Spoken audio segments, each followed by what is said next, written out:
들으실 말씀은 민수기 6장입니다.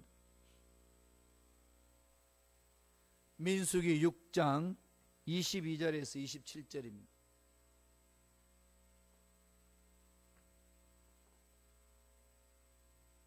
민수기 6장 22절로 27절까지 말씀을 다같이 천천히 한 목소리 합독하시겠습니다. 야훼께서 모세에게 말씀하여 이르시되 아론과 그의 아들들에게 말하여 이르기를 너희는 이스라엘 자손을 위하여 이렇게 축복하여 이르되 야훼는 내게 복을 주시고 너를 지키시기를 원하며 야훼는 그의 얼굴을 내게 비추사 은혜 베푸시기를 원하며 야훼는 그 얼굴을 내게로 향하여 드사 평강 주시기를 원하노라 할지니라 하라. 그들은 이같이 내 이름으로 이스라엘 자손에게 축복할지니 내가 그들에게 복을 주리라. 아멘. 이 말씀으로 제사장의 축복이라는 제목으로 은혜 말씀을 나누겠습니다. 제사장의 축복. 자막이 갑자기 생겼죠. 예, 자막이 생겼습니다. 우리 자원하여서 우리 홍지훈 우리 형제가 자막을 새벽마다 이렇게 올려줍니다. 자, 하나님 말씀을 통해 가지고 우리가 깊이 깨달아야 될 것은 하나님이 우리를 위하여 어떤 마음을 품고 계시느냐는 겁니다. 오늘 읽었던 본문의 말씀은 구약시대의 축도라고 말할 수 있습니다. 예배 마치면 목사님들이 축도하죠. 구약시대도 축도가 있었고 신약시대도 축도가 있었습니다. 오늘 목회자들이 축도하는 내용이 어떤 내용인지 아시나요?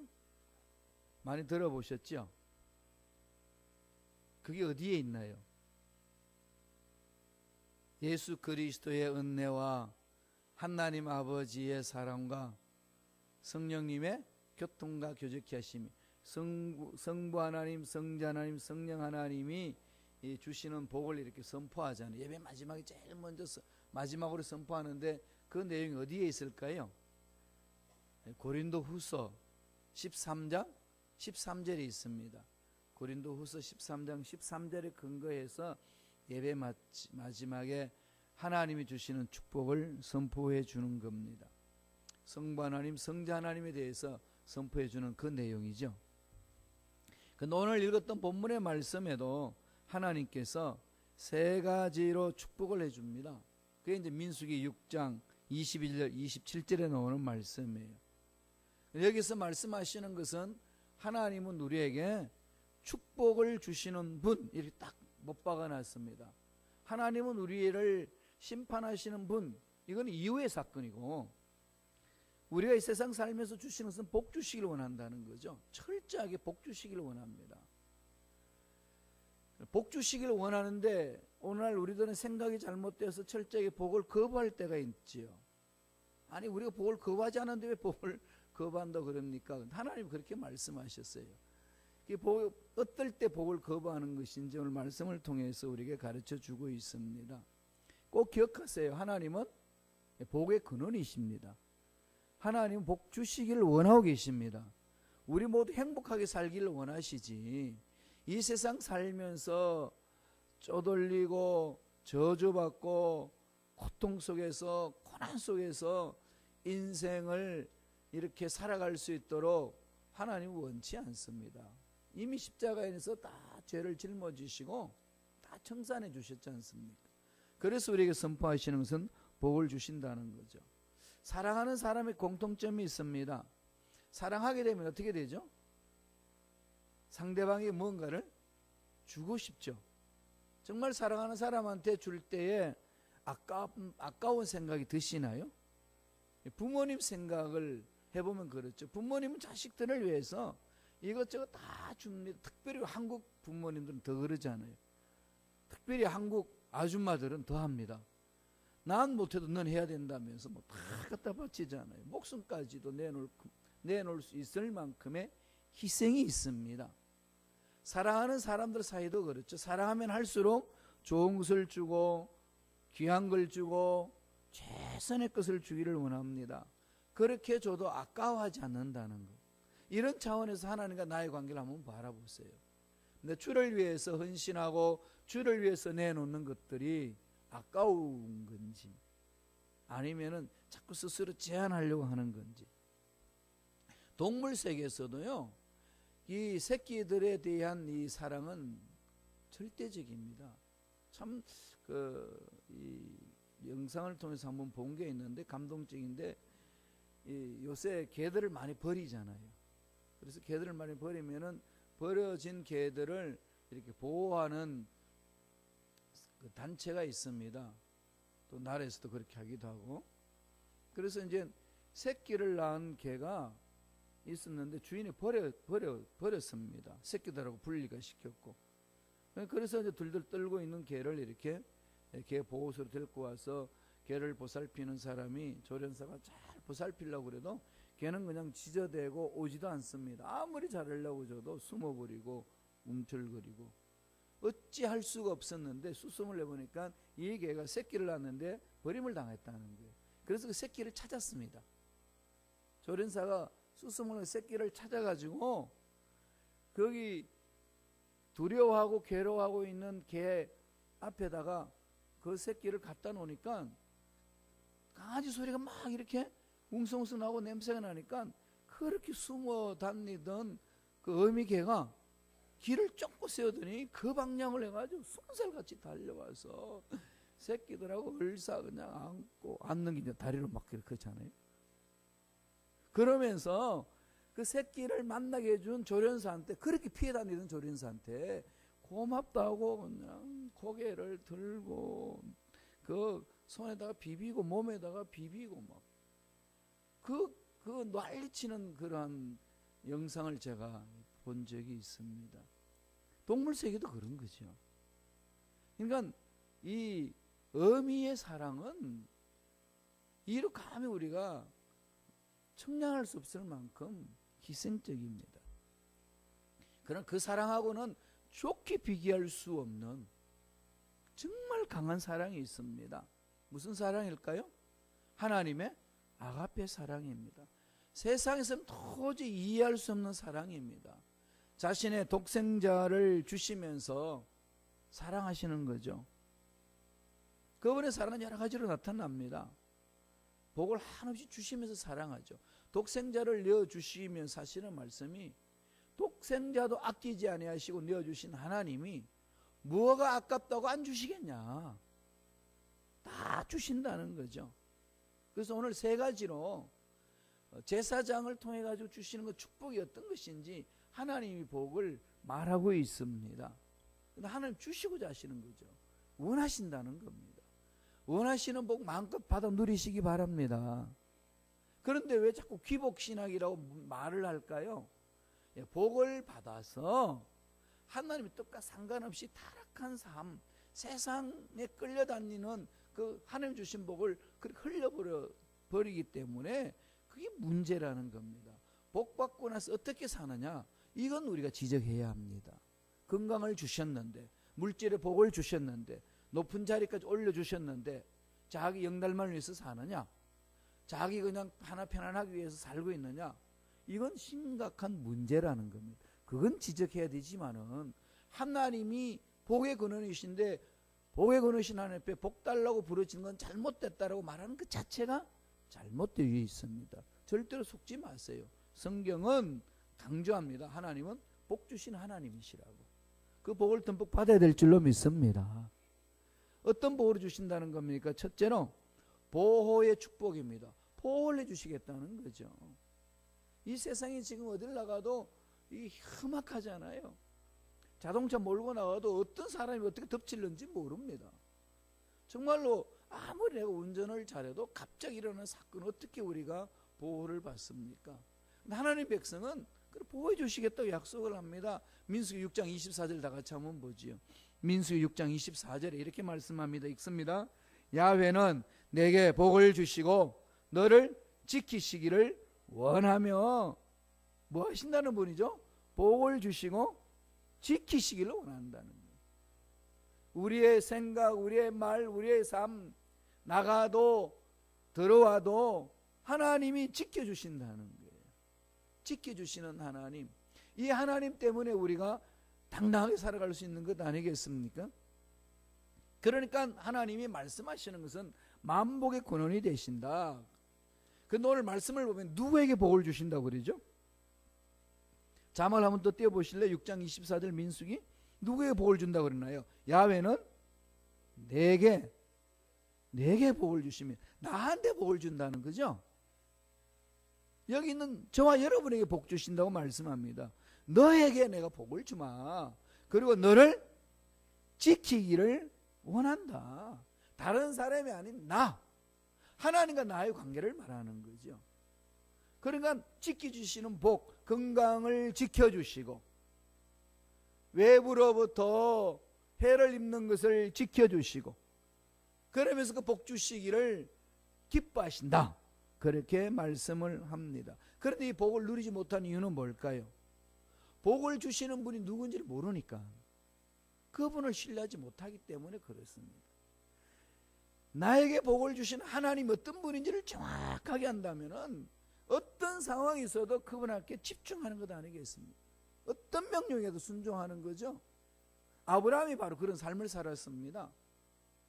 100세 이삭을 얻었는데 잘 키웠더니 하나님 바치라고 그럽니다. 이런 하나님의 요구가 어떻게 용납이 되겠습니까? 상식적으로 용납이 안 되는 겁니다.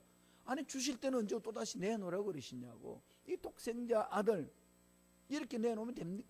달라고 그러면 됩니까? 충분히 항변할 수 있는데 아브라함은 전혀 항변하지 않고 그대로 이 제물로 드리려고 갑니다. 그 믿음이 무슨 믿음일까요? 하나님을 신뢰하는 믿음이죠. 하나님은 철저히 나를 지켜주신다. 비록 내가 이삭을 제물로 바쳐도, 아니 죽인단다 할지라도 하나님은 다시금 살려주실 줄로 믿습니다. 이 믿음이에요. 그러니까 아브라함이 모리아산에서 제단에 이삭을 바쳤던 그것은 부활신앙을 상징하는 거예요. 그러니까 영원한 거죠. 이런 자는 복의 근원이 된다. 아니 너는 복이 될지어다. 축복해 주지 않습니까? 그런데 이 하나님을 모르면은요, 지금 세상 난립니다. 대한민국 특별히 그러죠. 정을 대보름 되면 뭐하죠? 큰 달을 보고 이렇게 소원을 빕니다. 그 다음에 새해 맞이하려고 이 태양을 찾아 얼마나 가는지 몰라요. 꼭 태양 숭배하는 것처럼 이게 이상야릇한 문화가 이렇게 막 형성이 되는데, 그럴 때마다 이 모든 것들을 주신 하나님이 내 인생을 책임져 주실 줄로 믿습니다. 이걸 잊지 말라는 거예요. 이거 잊지 말아야 돼요. 자꾸 마귀들은 속여요. 그렇게 믿고 가봐야 뭐가 있냐. 하나님을 모르면 신뢰 못합니다. 또 무엇 때문에 복을 누리지 못할까요? 하나님 말씀에 불순종하기 때문에. 하나님 말씀을 안 믿는 거죠. 하나님은 분명히 약속해 주셨고 약속하신 대로 이루어 주시는 분입니다. 하나님의 약속은 한치도 오차가 없이 이루어집니다. 눈에 보이지 않는 하나님, 느끼지 못하는 하나님의 손이 우리를 약속의 말씀을 통해서 보호해 주시고 이끌어 주신다는 약속 말씀입니다. 그러니까 약속의 말씀을 믿지 못하니까 자꾸 세상적인 방법을 찾아나간다는 거죠. 하나님은 약속해 주시고 약속하신 대로 이루어 주시기 때문에 약속을 믿고 가는 자, 하나님은 반드시 예비하신 복을 채워주시고 지켜주실 줄로 믿습니다. 에덴 동산에서 아담과 하와가 쫓겨난 이유가 어디 있습니까? 불순종이잖아요. 믿지 않았습니다. 근데 예수님이 오셔서 다 회복시켜 주셨습니다. 회복시켜 주셔서 주님이 말씀하셨어요. 너희가 내 안에 있고 내 말이 너희 안에 있으면은 원하는 대로 구하라. 나의 모든 죄를 회개하고 아버지 말씀에 순종하며 몸부림치는 자, 하나님은 지켜주신다는 거죠. 행하라는 겁니다. 그저는 그 자리에 앉아있지 말라는 거예요. 힘들다고 앉아있지 말고 움직이라는 겁니다. 결심결단으로 나아가라는 겁니다. 그게 역동적으로 움직일 때 하나님은 그 좋은 것들로 채워주신다는 거죠. 우리가 삶에서 실수할 수 있고 실패할 수 있고 넘어질 수 있습니다. 그것 가지고 그냥 발목 잡혀가지고 주저앉아서는 안 된다는 거죠. 살아계신 하나님을 바라보면서 차고 일어나라는 겁니다. 신명기 28장에서 주시는 복이 있잖아요. 그게 복 잘 아시죠? 하나님 야훼 말씀을 청정하면은 너의 모든 복이 너에게 임하리라 그랬습니다. 어떤 복이죠? 성읍에서도 복을 받고 들에서도 복을 받고 자녀에도 복을 받고 토지에도 복을 받고 짐승의 새끼에도 복을 받고 광주에도 복을 받고 떡반죽에도 복을 받고 들어와도 복을 받고 나가도 복을 받고 얼마나 이 복이 넘쳐납니까? 말씀에 순종하며 나아갈 때에 하나님 이 복을 주신다고 약속하고 있습니다. 흔들리지 말기를 바랍니다. 그래서 시편 기자는 이렇게 고백합니다. 한번 읽어볼까요? 시편 121편 5절입니다. 다 같이 읽습니다. 야훼는 너를 지키시는 자라. 야훼께서 내 우편에서 내 그늘이 되시나니. 하나님 어떤 분이시죠? 지켜주시는 분. 여러분 지켜주십니다. 세상 의술을 못 지켜줘도 하나님은 생명을 지켜주시고 우리 앞길을 보살펴 줍니다. 시편 121편 7절 8절 한 번 더 보지요. 다 같이 한 목소리 천천히 읽겠습니다. 야훼께서 너를 지켜 모든 환난을 명쾌하시며 또 내 영혼을 지키시리로다. 야훼께서 너의 출입을 지금부터 영원까지 지키시리로다. 믿습니까? 예, 하나님 뭐죠? 출입, 집에서 나오고 들어가는 모든 것들을 다 하신다는 거죠. 다 지켜주시는 겁니다. 그러니까 어딜 가도 하나님 갑니다. 함께 가시지요. 지금 이런 일 합니다. 함께 하시지요. 집에 들어왔으면 다시 들어왔습니다. 하나님 여기에서도 놀란 복이 임할 줄로 믿습니다. 자꾸 기대하세요. 기대하는 자는 채워주십니다. 그래서 자꾸 선포해야 돼요. 자기 자신한테 너는 복덩어리다. 실수하고 넘어지고 나서 이 화사가 왜 사냐 이러지 마시고요. 막 속이 뒤집혀지고 막 그럴 때 너는 복덩어리다. 자꾸 이렇게 손에다가 아니 가슴에다 손을 얹고 두들기면서 이렇게 너는 복덩어리다. 너는 복을 받았다. 너는 좋은 일을 체험한다. 세상이 어떻게 뒤집혀져도 너는 하나님의 보호를 받는다. 자꾸 선포하셔야 돼요. 그러면 내 피부가 다 알아듣고 내 모든 신경이 다 알아듣습니다. 그럴 때 주님 뭐라고 그러시겠어요? 내 믿음대로 될지어다. 그래 복을 누리는 거 아니겠어요? 두 번째 복은 무슨 복인가요? 은혜의 축복입니다. 은혜의 축복. 하나님 은혜를 베푸시길 원하죠. 민수기 6장 25절에 있습니다. 다 같이 천천히 민수기 6장 25절 읽겠습니다. 야훼는 그의 얼굴을 내게 비추사 은혜 베푸시기를 원하시며. 은혜 그러죠. 은혜란 게 뭐죠? 은혜. 값없이 주는 선물이잖아요. 우리 머리로는 이해할 수 없습니다. 하나님 만져주시는 은혜는요 우리가 이해 못합니다. 값없이 주는 선물 이 정도 이것 가지고는 하나님의 그 은혜를 청량하지 못합니다. 우리가 살아나는 것도 독생자 예수 그리스도 십자가를 믿음으로 살아나지 않습니까? 어떻게 우리가 예수님을 나의 구세주로 믿을 수 있었을까요? 이건 은혜 중에 은혜입니다. 인간이잖아요. 팔레스타인에 살았던 인간 예수를 하나님이라고 믿고 고백합니다. 가능한가요? 그런 세상 사람들이 이해 못하는 게 미쳤다고 그러잖아요. 그런데 우리는 그걸 믿어요. 이건 은혜 중에 은혜입니다. 저는 제가 예수님을 나의 구세주로 믿는다는 사실만 생각해도 이 감격이 이루 말할 수 없습니다. 정말 그거면 충분해요. 내 인생을 영원토록 보살펴 주신다는 그것 아니겠습니까? 죽었던 자를 살려내는 거니까. 안 되는 걸 되게 하시는 거니까. 주님의 은혜가 임하면은요 죽은 자도 살아납니다. 과인성 과부의 아들이 죽었잖아요. 장례 행렬이 지나가고 있습니다. 예수님이 맞은편에서 오다가 봅니다. 그 과부를 향하여서 주님 은혜를 베풉니다. 관에 있던 아들을 살려냅니다. 은혜는 그거예요. 하나님은 죽은 자도 살리시고 없는 것도 있게 하시는 하나님이십니다. 자꾸 외치세요. 전 제 인생의 신앙의 근거가 거기에 있습니다. 로마서 4장 17절이에요. 전 그것 때문에 살아났어요. 절망 가운데서 외칩니다. 하나님 주신 말씀이에요. 하노? 네가 믿는 하나님 누군지 아느냐? 하나님은 죽은 자도 살리시고 없는 것도 있게 하시느니라. 그 하나님 은혜가 임하면은 안 된다고 하는 것도 되는 일이 일어납니다. 그리고 우리는 그 말씀 따라 순종하는 것 아니겠어요? 은혜 축복이에요. 그러니까 지금 도저히 안 된다고 생각하는 거 한 은혜가 임해 보세요. 안 되는 게 어디 있습니까? 그럼요. 이게 은혜 중에 은혜 아니겠습니까? 자꾸 이 은혜가 저와 여러분 삶에 넘쳐나기를 축원합니다. 이건 누구에게 주신다는 거지, 이 은혜를? 하나님을 찾는 자. 주일날도 제가 말씀드렸습니다만 노아가 심판받기 전에 그 죄악이 관영하는 그 세상에서 삶을 살았는데 하나님은 그 노아의 식구를 살려내기 전에 평가를 합니다. 노아는 은혜를 입었더라 그랬습니다. 이게 무슨 말일까요? 노아는 은혜를 입었더라 이 뜻이 히브리 원어를 보면은요 뭐죠? 맞자. 잊어먹었나요? 맞자는 은혜를 입었더라 뜻이에요. 맞자. 이 맞자 뜻이 뭔가 하면은 찾고 찾았다 이 말입니다. 은혜를 입었다는 것은 은혜를 찾고 찾는다는 거죠. 세상에 끌려가지 아니하고 세상이 뒤집혀지는 일이 있어도 내 마음을 지킬 수 있는 은혜를 사모했다는 겁니다. 그러니까 노아는 그 죄가 관영하는 세상에 자기 마음이 빼앗기지 않은 거죠.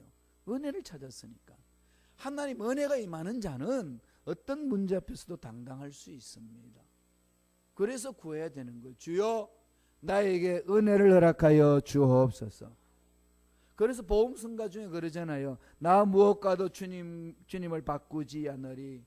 다른 어떤 은혜 구하지 않으리. 오직 주님만이 내 삶의 도움이시니 주의 얼굴 보기 원합니다. 주의 얼굴을 어떻게 봅니까? 주의 은혜를 사모합니다 이 말이죠. 주님의 얼굴을 본다는 것은 주님의 은혜를 사모합니다. 은혜가 임하면요 안 되는 것은 풀어집니다. 이게 신앙생활이에요. 하나님 은혜가 안 임하는 데는 아무리 몸부림쳐도요 안 됩니다. 그거 아셔야 돼요. 그러니까 교회 공동체의 부흥도 구역에 아름답게 열매를 맺는 것도 사업과 직장과 가정의 자녀들의 삶에도 하나님 은혜가 임해야 풀어집니다. 그러니까 뭘 찾으라고요? 은혜를 찾고 찾아야 됩니다. 부러지질 하나님 은혜를 허락하여 주옵소서. 이 은혜 축복이 넘쳐나기를 축원합니다. 마지막 세 번째로 어떤 축복을 주신다고 그러죠? 평강의 축복. 하나님은 우리를 평강 주시기를 원합니다. 우리에게 평강을 주시기를 원하시는 거죠. 민수기 6장 26절 다 같이 한번 읽겠습니다. 한 목소리로 민수기 6장 26절입니다. 야훼는 그 얼굴을 내게로 향하여 드사 평강 주시기를 원하노라 할지니라 하라. 평강, 히브리 원어로 뭐죠? 샬롬. 샬롬. 샬롬은 평안, 평강. 다음에 뭐죠? 평화. 평강을 주면 내 마음이 평안하니까 평안한 사람이 가는 곳에는 뭐가 임하죠? 평화가 임하잖아요. 피스메이커죠. 그리고 하나님의 평강이 임해야 가는 곳곳마다 피스메이커로 살 수 있습니다. 평강이 안 임하면요 이것저것 이런 문제 저런 문제가 내 속을 뒤집어 놓기 때문에 평강으로 선포하지 않고 트러블 메이커가 자꾸 돼요. 문제를 자꾸 일으킵니다. 그러나 평강이 임하면 평강이 나를 주관하기 때문에 말을 해도 평강이 임하고 그래서 갈라진 틈도 서로 화해시키고 미워하는 사람도 사랑할 수 있는 힘을 가지게 되고 그렇게 가는 거죠. 물론 정도의 차이가 있겠지만은 우리 마음은 그렇습니다. 한국말로 뭐죠 그게? 평강이? 안녕. 그죠? 안녕. 이 안녕이란 말이 샬롬이잖아요. 안녕하셨습니까? 예. 옛날에는 하도 못 드셔가지고 진지 드셨습니까? 밥 먹었냐고 인사를 했습니다. 그리고 밤새 안녕이라고 밤새 잘 지내셨습니까? 근데 요새는 여유들이 있으니까 안녕하십니까? 안녕이라고 했는데 이게 히브리인들이 말하는 평강, 샬롬을 말합니다. 샬롬을 외치세요. 샬롬, 저기 아랍 사람들도 그러죠. 살람 그러잖아요. 살람, 샬롬. 우리는 안녕 그럽니다. 왜 이걸 하나님이 주신다고 그럴까요? 아무리 재물이 많고 아무리 육체적으로 건강하고 아무리 높은 자리에 있어도 불안하면은 헛거라는 겁니다. 못 삽니다. 공허해지죠. 두렵습니다. 그럼 결국은 가지고 있는 것마다 다 탕진하게 되고 건강도 잃어버린 것 아니겠습니까? 근심 걱정이 가지고서는 이 세상을 잊고 살아갈 수 없습니다. 결국은 예수 믿는 자가 얻는 것은 평강이에요. 이건 성령의 열매 안에서도 그게 나오는 것이고, 그래서 하나님 나라의 속성이 뭡니까? 먹고 마시는 것이 아니라 성령 안에서 의와 희락과 평강이라. 그죠? 의와 희락과 평강이라. 기쁨과 평강이 하나님이 주시는 겁니다. 세상은 이거 못 줘요. 세상은 편안은 줄 수 있지만은 평강은 못 줍니다. 세상은 재밌게는 만들 수 있지는 모르지만은 기쁨을 주지는 못해요. 기쁨이라는 것은 하나님이 주시는 겁니다. 그 다음에 평안도 하나님이 주시는 거예요. 왜 평안하지 못할까요? 왜 평안하지 못하죠? 죄 때문에 그러죠. 죄의 문제 해결 안 됩니다. 죄의 문제 해결 안 되면 평안하지 않습니다. 이 세상의 문제는 지금 다른 문제가 아니지 않습니다. 무슨 문제죠? 죄의 문제예요. 죄. 이 죄 문제를 해결하려고 그렇게 노력했지만은 나라들마다 지금 핵을 지금 개발해가지고 자기를 보호한답시고 이 지구촌을 몇 번 폭발시킬 수 있을 만큼의 핵무기가 이구 지구 위에 산더미처럼 쌓여 있습니다. 왜 그렇죠? 죄의 문제 해결되지 않는. 그러면 죄의 문제 누가 해결하나요? 예수 그리스도 십자가 안에서 우리 죄의 문제 해결되고, 예수를 믿는 자가 하나님 자녀가 되고, 자녀들은 자녀답게 살 수 있도록 성령을 보내주시고, 성령이 나를 사로잡아 주시니까 내 생각이 새로워지고 말이 새로워지고 삶이 새로워지고, 하나님 복을 주신데 평강을 복을 주셔서 어떤 문제를 만나든지 평안한 가운데서 승리를 누릴 수가 있습니다. 이 복이 있어야 돼요. 평강의 축복. 그래서 보호의 축복, 그다음에 은혜의 축복, 평강의 축복 빼앗기지 말기를 바랍니다. 데살로니가 후서 3장 16절에 예수 그리스도를 평강의 주님이시라고 선포해 줍니다. 다 같이 한번 읽어보지요. 평강의 주께서 친히 때마다 일마다 너에게 평강을 주시기를 원하노라. 주는 너희 모든 사람과 함께 하실지어다. 평강의 주라고 그랬죠. 주님 어떤 분이시라고요? 평강의 주. 주님을 믿는다 그러면서 불안하다, 이 믿는 게 아니라는 거예요. 믿는 척 할 뿐이지 정말로 속지 말아야 됩니다. 평강의 주예요. 평강의 주를 만나면은 내 마음에 평강이 임합니다. 그래서 우리는 승리하는 거예요. 세 가지 복 놓치지 마시고, 아무리 세상이 험악해도 이 복을 부여잡고 승리를 누리는 저와 여러분 되기를 간절히 축원합니다. 기도하겠습니다. 하나님 아버지 감사와 찬양을 드립니다. 우리에게 복을 주시니 감사합니다. 또 복 주시길 원하신 하나님, 만날 수 있도록 은혜를 주시니 감사합니다. 복 주시고 지키시길 원하신 하나님, 은혜 주시길 원하신 하나님, 평강 주시길 원하신 하나님, 이 자리에 그 하나님 은혜가 넘쳐날 수 있도록 역사하여 주옵소서. 예수 이름으로 맹하노니 하나님이 주시는 복을 받지 못하도록 우리를 혼란케 만드는 흑암의 세력들은 떠나갈지어다. 하나님의 자녀들의 마음을 괴롭히지 말지어다. 떠나갈지어다. 성령님, 우리 마음을 강하게 사로잡아 주셔서 하나님이 주시는 복 마음껏 누리며 나누며 하나님의 뜻을 이루어드리는 믿음의 일꾼들의 삶이 되게 축복하여 주옵소서. 머리부터 발까지 모든 육체의 질병은 깨끗하게 남을볼지어다. 암세포는 떠나갈지어다. 목 디스크, 척추 디스크는 깨끗하게 낫는 역사가 일어날지어다. 오장육부는 강건하게 될지어다. 고혈압, 저혈압, 녹내장, 백내장, 당뇨병은 취함을 받을지어다. 손발 마비가 된 육체는 부러질지어다. 치매는 사라질지어다. 불면증도 떠나갈지어다. 우울증도 사라질지어다. 우리 앞길을 가로막는 모든 원수마귀는 떠나갈지어다. 성령이 강하게 역사하여 주옵소서. 은혜에 감사의 귀한 예물 드리며 드린 손길들마다 기억하여 주시고 예배하신 놀랍 복으로 충만하게 채워 주옵소서. 예수님 이름으로 축복하며 기도드렸나이다. 아멘. 하늘의